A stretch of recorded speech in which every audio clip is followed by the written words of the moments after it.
এইটো এটা যোৱা বছৰ আহিছে এইটো কুৱেশ্যনটো আৰু আপোনালোকে চাব পাৰে এইটো কুৱেশ্যন হয় কোনটো এইটো কুৱেশ্যন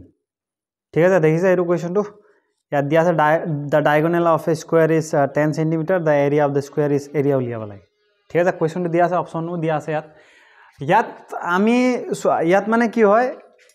কুৱেশ্যনত আজিকালি বহুত এডভান্স মানে ইয়াত আমি এইটো এটা বস্তু গম পাওঁ আমাক কি দিয়া আছে চাবা দেই বৰ্গ দিয়া আছে আমি ৰিসেন্ট ক্লাছত আমি ডিসকাস কৰিছিলো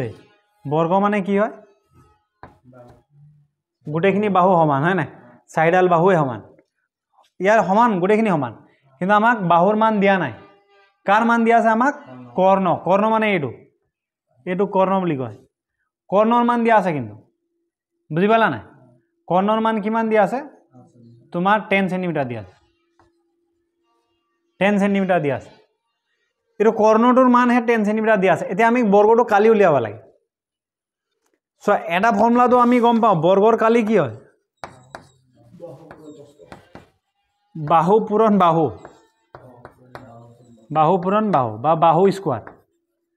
বাহুটোক দুইবাৰ যদি পূৰণ কৰি দিয়া বৰ্গৰ কালি ওলাই যায় বুজি পালা নাই মানে বাহুৰ বৰ্গৰ কালি ওলাই যায় কিন্তু আমাক বাহুৰ দৈৰ্ঘ্য দিয়া নাই ইয়াত কি দিয়া আছে কৰ্ণ দিয়া আছে এতিয়া কাহিনী খেলটো বেলেগ হৈ গ'ল এতিয়া সেই কাৰণে আমি ফৰ্মুলা বেলেগ এটা ফৰ্মুলা লগাব লাগিব মানে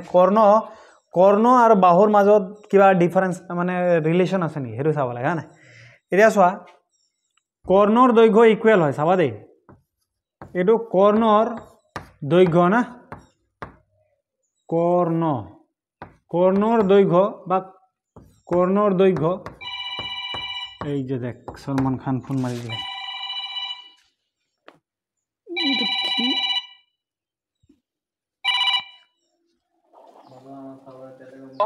हेलो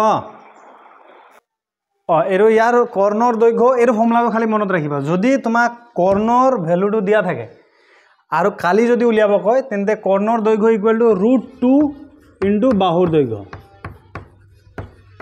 দৈৰ্ঘ্য বুজি পালা নাই এইটো ফৰ্মুলা মনত ৰাখিবা এইটো এতিয়া চোৱা কৰ্ণৰ দৈৰ্ঘ্যটো আমাক দিয়া আছে 10 সেন্টিমিটাৰ না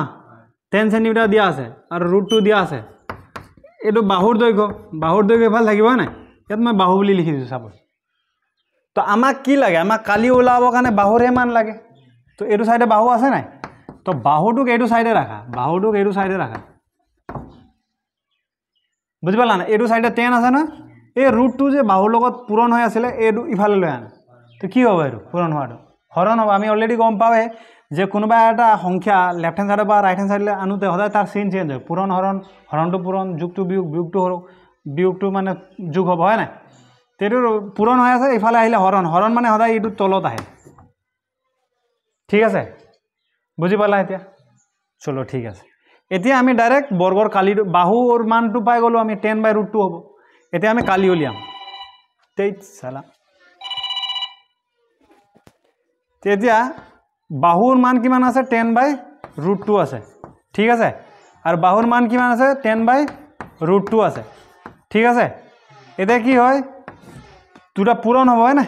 উপৰে ভগ্নাংশ হয় উপৰে পূৰণ হয় তলে পূৰণ হয় 10 পূৰণ হলে 10 স্কয়াৰ হ'ব আৰু √2 পূৰণ হলে কি হ'ব √2 স্কয়াৰ হয় 10 পূৰণ কৰিলে কিমান হ'ব 100 হ'ব আৰু √2 স্কয়াৰ মানে কি হ'ব সদায় মনত ৰাখিবা যদি এটো কথা মনত ৰাখিবা ৰুটৰ ওপৰত কেনেকৈ যদি স্কয়াৰ থাকে তো সদায় ৰুট আৰু এটো 2 টু ক্যান্সেল যায় মানে এটো এই সংখ্যাটোৰ পৰা √2 ওলাই যায় মানে বুজি পাইছা ৰা এটো হৈ যাব 2 তো 2 এ 100 হৰণ কৰিলে কিমান হ'ব 50 নহব নেকি